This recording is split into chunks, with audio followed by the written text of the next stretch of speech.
Hey, this is Kerry King, and you can check out my interview live on Billboard Brazil. Very long part in your life, you were part of Slayer, and now you have your own band. What is the difference between, to look at one side you see Tom Araya and Gary Holt, and then you are the leader of your band? It's not a whole lot different, other than, Slayer, when they play, they still play enormous shows, and I'm starting over. I mean, my name has some heat, people know my name, but, I don't expect 20,000 people to come see me. We just headlined in America, and I think our biggest show was 1,500. But it's cool. I've had the same vibe I had when Slayer was young, and it was all fun and new things happening. I haven't played shows this size in so many years, so it's cool to do that. It's cool to start something with everybody in my band who's a super close friend of mine, and we're having a blast. I'm anxious to bring them down here. Have you, your album, it's very interesting because you have a lot of thrash metal, but I felt some punk energy. There's definitely some punk influence on that record for sure. Well, From Hell I Rise, for example, for me it's a punk song. I don't get it with that one. I don't get it with that one. Everything I Hate About You, yeah. Two Fists, Yeah. very much so. Well, when it begins your found of punk rock, and it came together, punk rock and heavy metal. Oh yeah, I remember when we, very early on in our career, metal people and punk people didn't hang together. Yeah. It was like oil and water, never happened. And we were one of the bands that they realized, we both like this music, we're not each other's enemies, let's hang and have fun. But yeah, Jeff brought in, he got into punk before any of us. I couldn't understand, when punk was introduced to me, I couldn't understand why anybody would like music that's maybe 3 chords, played poorly, with a singer that's just yelling over the mic. I get it now, but then I didn't get it. Back then, I was still discovering, Ronnie James Dio, Rob Halford, true singers, Freddie Mercury, people that are like the best singers on the planet, with the best bands. I love Priest singers. I love Ritchie Blackmore. So that was my problem. I didn't understand how that fit in the world when I was into this. I was kind of like the punks and the metalheads. I had nothing against them. I just didn't like the music. But then, he played it and played it and played it and played it to the point where I get it. And then I was cool with it. Well, Slayer recorded a punk album. Yeah. Let's put it in. Yeah, I'm talking, this is probably 83, maybe 82, early days. But I think it's the way that you see subjects like religion or wars. So what is your inspiration of that you have from the songs? There's never ending inspiration for those topics.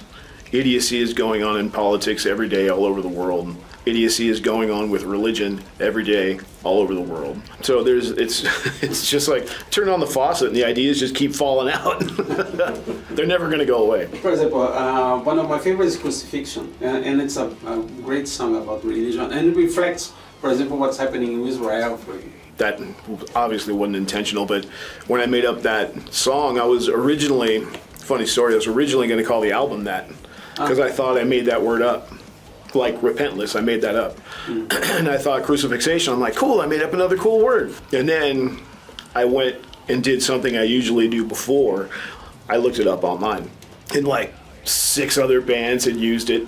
I had no idea. So I went, well, I like this song. I don't want to change the lyrics to the song, but I'm not going to use it for the album title. So it just became, my shout out against religious idiocy for this album. Sometimes I work on lyrics while I'm driving, say from city to city.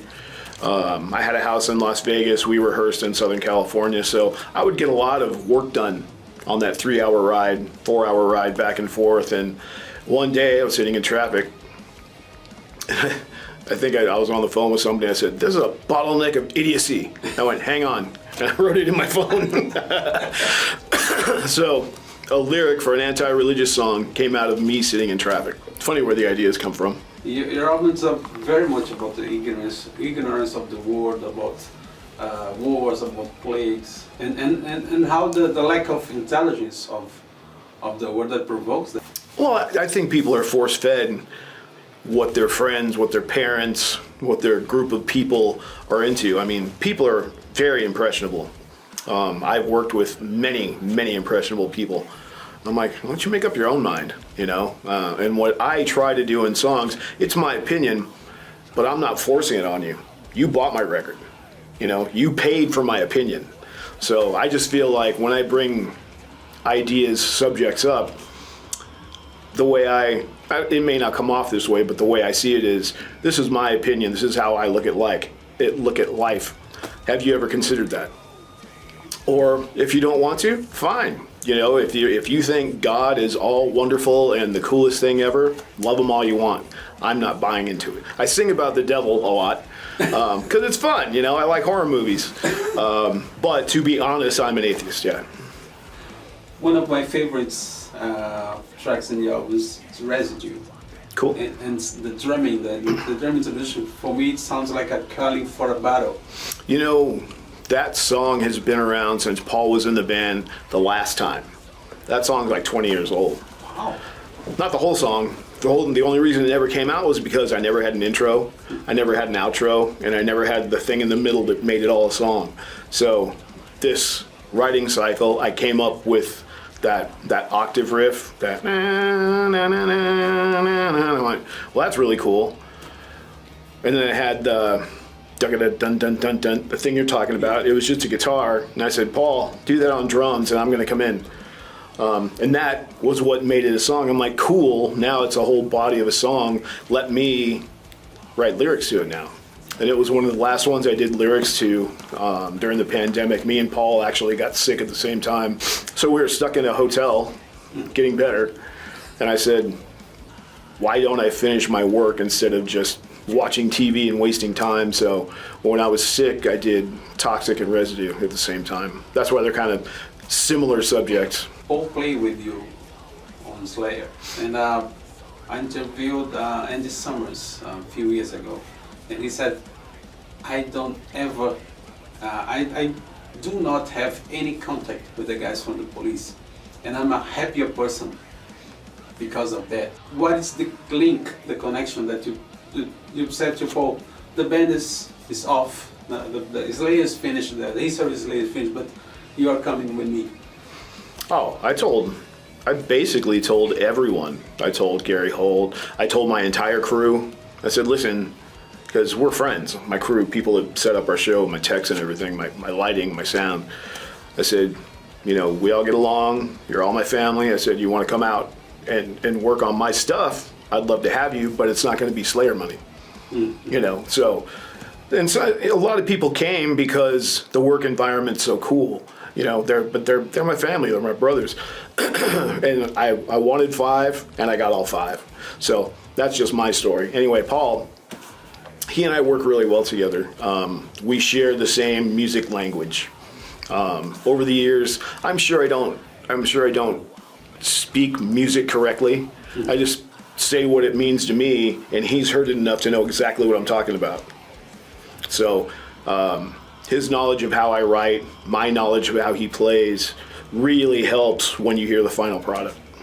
I was reading an article about you quoting your favorite guitar players, and you said about Tony Iommi, mm-hmm. And you said, well, he's the reason that we are all here. But I believe that for the guys who are doing heavy metal rock, you are the reason for many of the kids are. Well, I would never say that, just because that's the kind of guy I am. Do it. That's just because the guy I am. But I mean, honestly, the way I say it is, you know, if it wasn't for Tony Iommi, heavy metal probably wouldn't have existed. But that being said, Judas Priest wasn't far behind, you know, a lot of bands. I mean, Deep Purple was already doing pretty heavy stuff too. To me, he's the original riff miser. You know, there's so many good things. And, we've been invited to play Sabbath's final show this coming July, and I couldn't be more honored. It's amazing. And that being said, would Judas Priest have existed? Yeah. Would Maiden have existed? Probably. But, it's all got to start somewhere. And if that's where we're starting, I go to Tony. Because, in my opinion, Tony Iommi still have some huge influences of the blues. But you're talking about Glenn Tipton also in the same interview. And Judas Priest created a style of playing guitar with not so many connections with the blues. That is early stuff. Yeah. Early stuff, too. Yeah. This is very similar that we hear today. What Slayer did or Metallica or yeah, the early Priest stuff, it's very bluesy. Yeah. And, along the way, I think they started liking it more, or the fans started liking the heavier stuff they were doing better. I love Sin After Sin. I love Sad Wings, but my go-to from that era, like kind of when they're starting to find themselves, is Stained Class. Stained Class? But that being said, I think Priest became the Priest we all know, and what Priest became was British Steel. I think that's when they found themselves and this is what we're going to sound like forever. One of my favorites, it's Point of Entry. That is not so lovable album by Judas Priest, but I think there are some great things there. Which one? Point of Entry. Point of Entry is very bluesy. Yeah. Very bluesy. And for that, I didn't find them until British Steel. So that was my first Priest album. Then I went back and did all my homework and learned what Priest, where they came from. And then they put out Point of Entry, and I was so upset because I wanted Point of Entry to be Screaming for Vengeance. And it was just a hiccup in the line of Priest, I don't dislike that record. It's just not a record I wanted. I wanted the next thing. And I think they realized it because the first time I saw them play was on Point of Entry. It's just my age. That's when I was old enough to go see him. And Halford came out in denim. I'm like, where's the leather metal god, man? What's going on here? And I think they realized that it was kind of a left turn to the fans. And, then Screaming for Vengeance came out and ripped all our faces off. When you and Jeff began in Slayer, the major influences was the twin guitars by KK Downing and Glenn Tipton. Yeah. And he was KK and I was Glenn. He would do KK solos and I would do Glenn solos. What is the difference between playing with Jeff and Gary and now in your band? Jeff and I were very similar. He might have been a little more melodic than me. I've always been very archaic and just my leads. I like it when my leads sound like I'm breaking my guitar. Gary Holt is very melodic guitar player. And it was nice on the record he played on to have that infused because then the two guitar players became not so much alike, like Jeff and I were very alike. It was cool to have that be a part of, I still played all the rhythms like I did when Jeff was alive. But Gary's influence on the leads, I think it just gave us another dimension that I think at that point in our career was very cool. And then playing with Phil, he's such a good guitar player. He's way better than I thought he was. I knew he was good, and I knew he was cool. He's my friend for a long time. But, I was more concerned with getting friends in my band than virtuosos. And I wound up getting virtuosos. Phil is amazing. He can play anything. When you say that, it reminds me when I interviewed Jimmy Page some years ago, and he said, listen, a band is more than a collection of musicians. It's a collection of souls. Because the souls must get together. The musicians, if the souls doesn't fit, the soul that does not fit, the band can go very far. Well, the funny thing about most of the rehearsals before we recorded was it was only me and Paul. And that's how it was in Slayer. It was generally me and Paul, and then Tom would come in, when the songs were further along. And yeah, for that last record, I don't even think Gary came in for rehearsals because I would send him what we had and he could just make up leads at home. No sense in wasting money and wasting people's time. And this album was the same way. Paul and I got together. It was a little different because I live in New York now, so I'd have to fly coast to coast, and I would basically play 3 days, take a day off, play 3 days, and that would essentially give us like a 2 weeks worth of rehearsal, but I'd only have to go for 1 week. And we would do that, send the demos to Mark. Mark did demos with us. He would come down when he had time. He didn't even have the gig yet. He would just come down because he wanted to be a part of it. And he would sing songs, and I sang everything, gave it to him, said, do what I'm doing, but better. And during that time, Phil would get the demos, Kyle would get the demos, and, everybody knew what to do. And when we did the record, even after that, still the only people that had played were me and Paul. We played together when we did the record. Then I went in and did Phil's guitar, Kyle did bass, Mark sang. We didn't play together until the video, and we weren't plugged in. We were just together.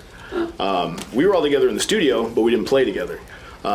So we played together in the video, so I was actually watching some of the directors getting ideas, and it was the first time I saw us. I'm like, we look like a cool band, The first time we played together was right before the first show when we started doing rehearsals. So May of last year is the first time we played together. Kind of, when you think about it, it's weird, but the goings on in bands the business part of it's just weird, and 3 of my guys are in the Bay Area. Kyle's in Georgia, I'm in New York, so it's not the easiest thing getting us all together. What I think it's great about you. You always appear in places and records that I never thought that you would appear. You played with, for example, Beastie Boys, License to You, and then a few years ago I was watching Studio 666 by Foo Fighters, and I said, wait, this guy is Kerry King? Why? The Beastie Boy, it was we were in the studio doing Rain and Blood. They were doing License to Ill, same studio.